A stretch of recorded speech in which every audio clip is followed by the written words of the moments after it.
নমস্কার, আবার বেরিয়ে পড়েছি। এবার বেরিয়েছি গ্যাংটক থেকে রা বাংলার দিকে। এখন আমরা চলেছি রা বাংলার রাস্তায়। প্রথমে দেখব রা বাংলা বুদ্ধ পার্ক। চলে এসেছি বুদ্ধ পার্ক। এটি তথাগত শাল নামেও পরিচিত। দেখুন লেখাই আছে তথাগত শাল, কিন্তু এটা বুদ্ধ পার্ক নামেই বেশি পরিচিত।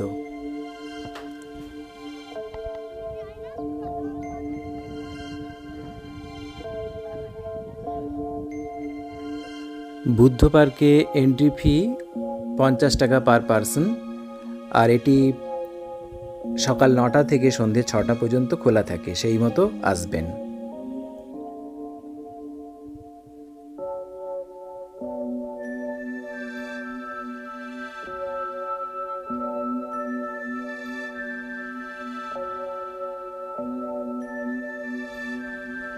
অসাধারণ সুন্দর। 2013 সালে এটা স্থাপন করা হয়েছে। এখানে 130 ফুট উঁচু তামা দিয়ে তৈরি গৌতম বুদ্ধের একটি মূর্তি আছে। মূর্তির ঠিক পিছনেই একদম বরফে মোড়া পাহাড়ি চূড়া দেখতে পাওয়া যায়, পরিষ্কার দিনে, অবশ্য কপাল ভালো থাকলে। খুব সুন্দর ন্যাচারাল বিউটি। আপনারা দেখতে থাকুন, এটা বলে বোঝানো যাবে না, দেখতে থাকুন।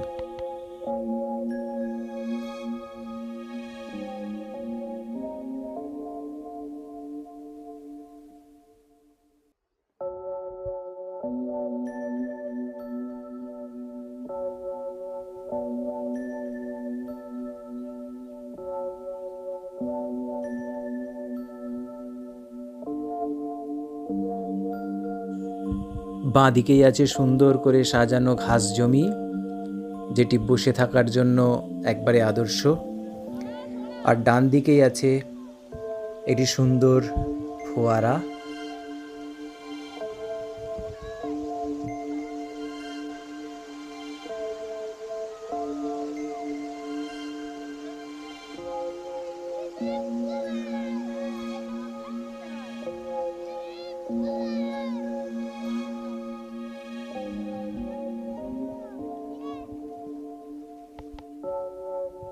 আর একটু এগিয়েই বাঁ দিকে রয়েছে মিউজিয়াম, ওই যে দেখা যাচ্ছে মিউজিয়ামটা। ওতে বৌদ্ধদের ব্যবহৃত নানা ধরনের জিনিস, প্রাচীনকালের জিনিস সুন্দর করে সাজানো আছে। অসাধারণ সুন্দর প্রাকৃতিক সৌন্দর্য, তেমনি সুন্দরভাবে সাজানো।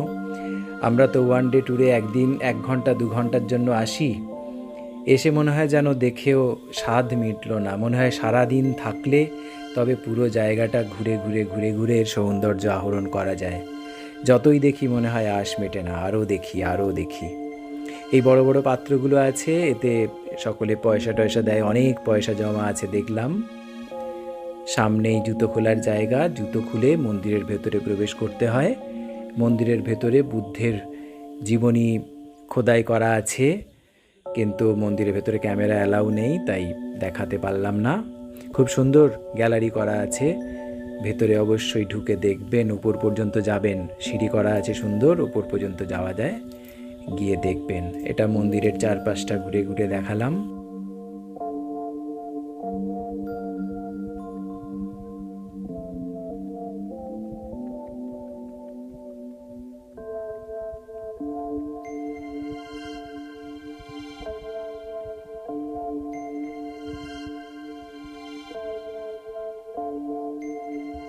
হাঁটার সমস্যা থাকলে ব্যাটারি চালিত গাড়িগুলো ভাড়া করে নেবেন, ওরা গোটা পার্কটা আপনাকে ঘুরিয়ে দেখিয়ে দেবে।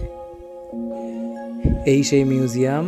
এই মিউজিয়ামে বিভিন্ন ধরনের মুদ্রা বা বৌদ্ধদের ব্যবহৃত প্রাচীনকালের বিভিন্ন জিনিস সুন্দর করে সাজানো গোছানো আছে।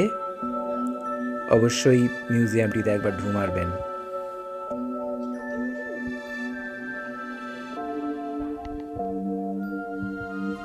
মিউজিয়াম থেকে একটু সামনের দিকে এগিয়ে গেলেই শিবের বাহন নন্দীষাঁড়, এবং তারপরই একটি শিবের মন্দির আছে ছোট, ওটিও দেখে নেবেন। দারুণ সুন্দর সাজানো গোছানো, বয়স্কদের জন্য ব্যাটারি চালিত গাড়ি আছে, গাড়ির মাধ্যমে পুরোটা ঘুরে দেখা যায়। তাছাড়া পরিষ্কার পরিচ্ছন্ন টয়লেট আছে, খাবার কোনো অসুবিধা নেই, অনেক খাবারের জন্য অনেক দোকান আছে, খুব সুন্দর। ওখান থেকে আমরা বেরিয়ে চললাম টেমিটি গার্ডেনের উদ্দেশ্যে। নামছি দক্ষিণ সিকিমের, নামছি টেমিটি গার্ডেন। টেমিটি গার্ডেন দেখে তারপর আমরা যাব চারধাম সিদ্ধেশ্বর মন্দির। এই জায়গাটাকে আমাদের ড্রাইভার সাহেব বলছিলেন সুইসাইড পয়েন্ট। সত্যিই সুইসাইড পয়েন্টের মতোই অবস্থা, একদম খাড়া নিচের দিকে নেমে গেছে। রেলিংগুলো দেওয়া আছে তাই, নাহলে হয়তো ভয়ে হার্ট ফেল করতাম। একদম খাড়া রাস্তা নিচের দিকে নেমে গেছে, আর ডান দিকে খাড়া পাহাড়। চলে এসেছি টেমিটি গার্ডেন।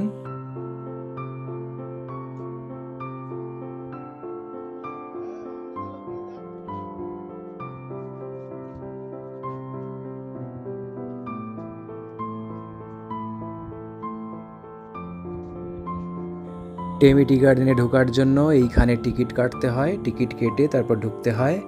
টিকিটের মূল্য 30 টাকা পার পারসন। টি গার্ডেনে ঢোকার জন্য সুন্দর বাঁধানো রাস্তা আছে, সেই রাস্তা দিয়ে একদম বাগানের ভেতর পর্যন্ত চলে যাওয়া যায়। বাগানের পাশেই যারা সেজেগুজে ছবি তুলতে যান তাদের জন্য ব্যবস্থা আছে পোশাকের। যাই হোক, এই বাগানটা বিরাট বড় একটা বাগান, ধাপে ধাপে নিচের দিকে নেমে গেছে, স্টেপ বাই স্টেপ।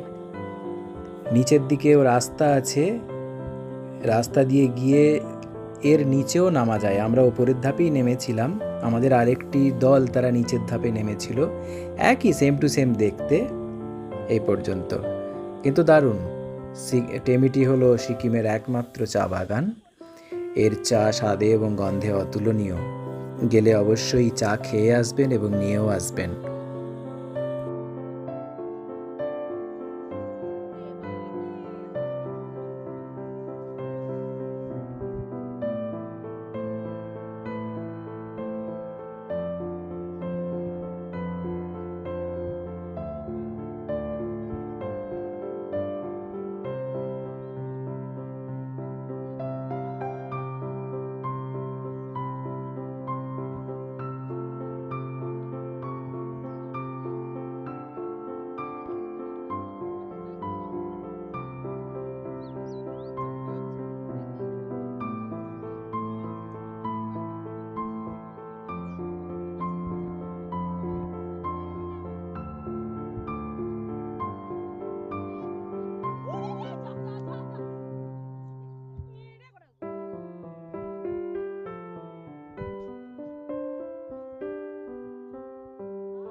যাই হোক, টেমিটি গার্ডেনে অনেকটা সময় কাটিয়ে এখন ফিরে চললাম।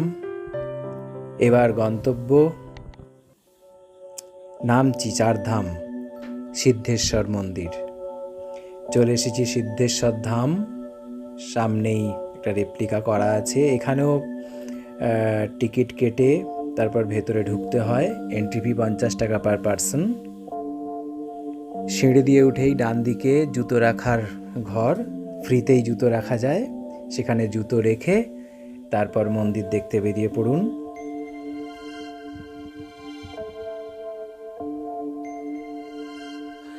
মন্দিরে ঢোকার অনেকগুলো দ্বার বা দরজা আছে। প্রথমেই পড়বে কিরাতেশ্বর দ্বার। এখানে কিরাত রূপী শিবের মূর্তি আছে। আমরা এই দ্বার দিয়ে ঢুকিনি, আরও এগিয়ে গিয়ে পড়বে নন্দীর দ্বার এবং তারপরে পড়বে সিদ্ধেশ্বর দ্বার। তো আমরা সেই সিদ্ধেশ্বর দ্বার দিয়ে ঢুকেছিলাম।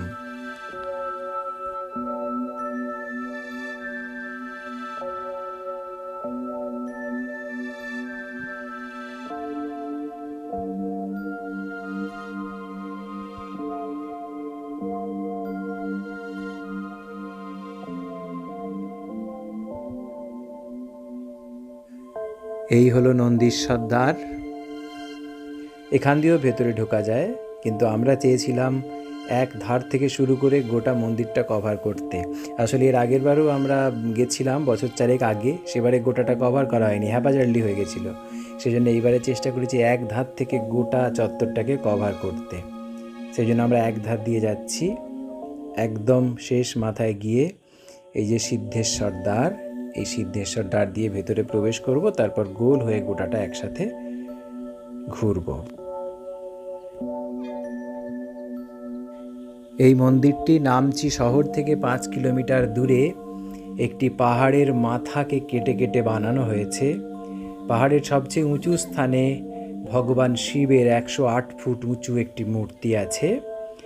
সেই মূর্তিকে ঘিরে দ্বাদশ জ্যোতির্লিঙ্গ, মানে 12টা যে জ্যোতির্লিঙ্গ, সেই জ্যোতির্লিঙ্গের মন্দিরগুলি স্থাপন করা আছে। জ্যোতির্লিঙ্গগুলি মোটামুটি সবকটা একই রকমের দেখতে।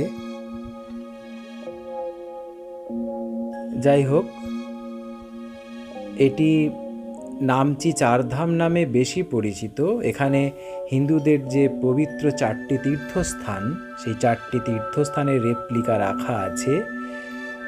বদ্রীনাথ, দ্বারকা, জগন্নাথ ধাম এবং রামেশ্বরম, এই 4টি ধামের রেপ্লিকা করা আছে।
এইটি সিদ্ধেশ্বর শিবের মূল মন্দির।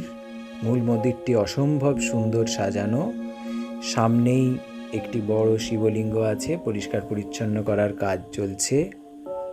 সেখান থেকে পেরিয়ে সামনে ঢুকেই ভগবান শিবের যে নটরাজ মূর্তি, সেই নটরাজ মূর্তি আছে। মন্দিরের ছাদ এবং দেয়াল সুন্দরভাবে কারুকাজ করা। যদিও ভেতরে ছবি তোলা নিষিদ্ধ, কিন্তু আমি একটু ভুল করে ছবি তুলে ফেলেছিলাম একটুখানি, সেই একটুখানি ছবি আপনাদের দিয়ে দিলাম।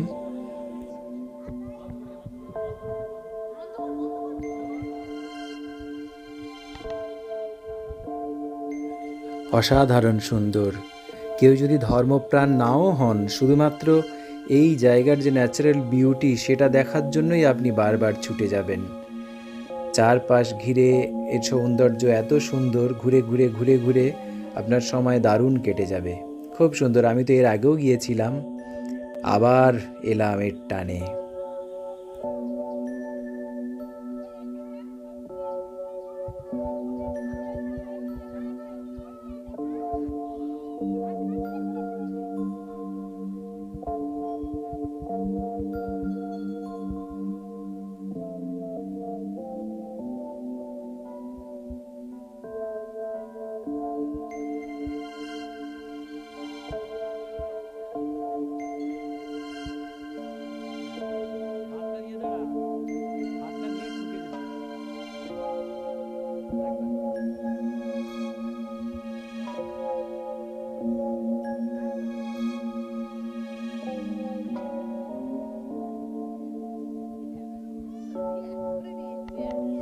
এইটি বদ্রীনাথ ধামের রেপ্লিকা।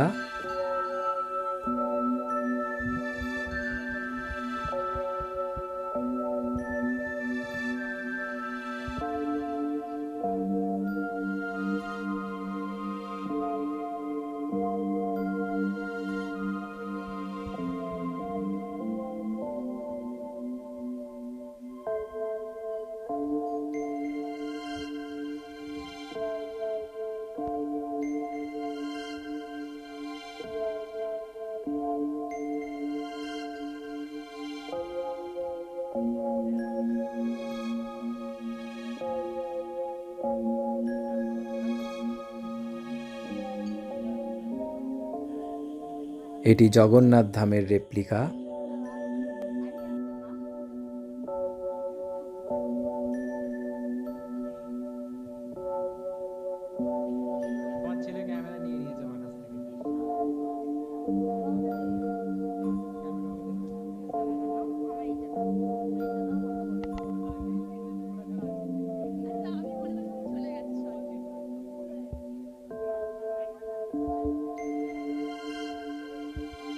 একটি সুন্দর কৃত্রিম ঝর্ণা ভগবান শিবের পায়ের কাছ থেকে একদম নিচে পর্যন্ত নেমে এসেছে।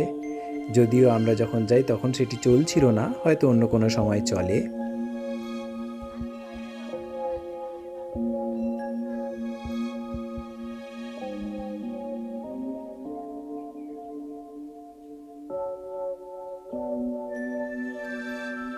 এইটি কিরাতেশ্বর শিবের মূর্তি।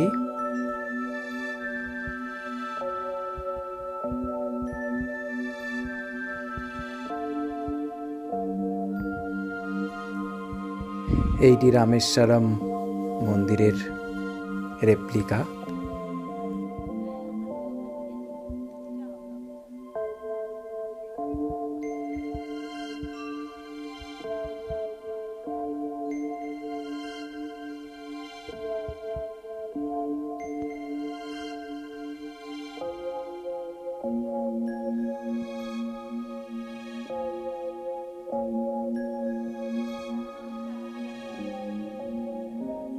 এটি দ্বারকাধীশ মন্দির।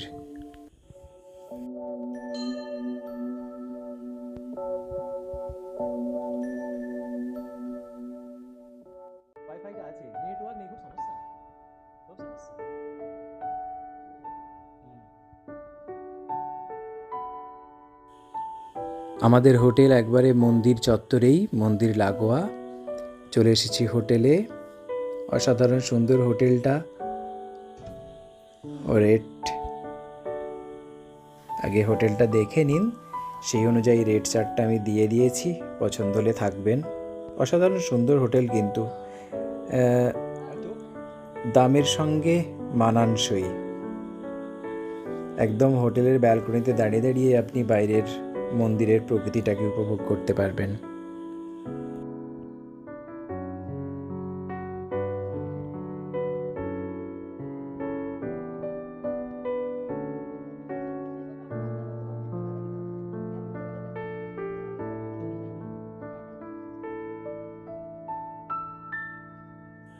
দোতলায় ডাইনিং স্পেস, বিরাট বড় ডাইনিং স্পেস, অন্তত একসাথে বসে 100 জন খেতে পারবে, এইরকম বড়, সেরকমই ব্যবস্থা করা আছে। এই এলাকায় কিন্তু আমিষ জাতীয় খাবার একবারেই নিষিদ্ধ। এই হোটেলে যা কিছু খাবার পাওয়া যায় সবই কিন্তু নিরামিষ, এটা মাথায় রাখবেন।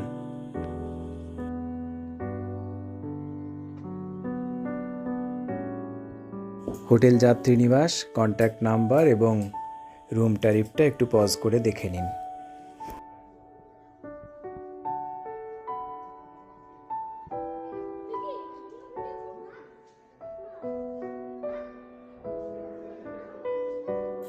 যাই হোক, আমাদের যাওয়ার সময় হলো। এবারের মতো আমাদের বেড়ানো শেষ। বাইরে প্যাকিং চলছে, গাড়িতে মালপত্র লোড হচ্ছে, বেরিয়ে যাব এনজেপি।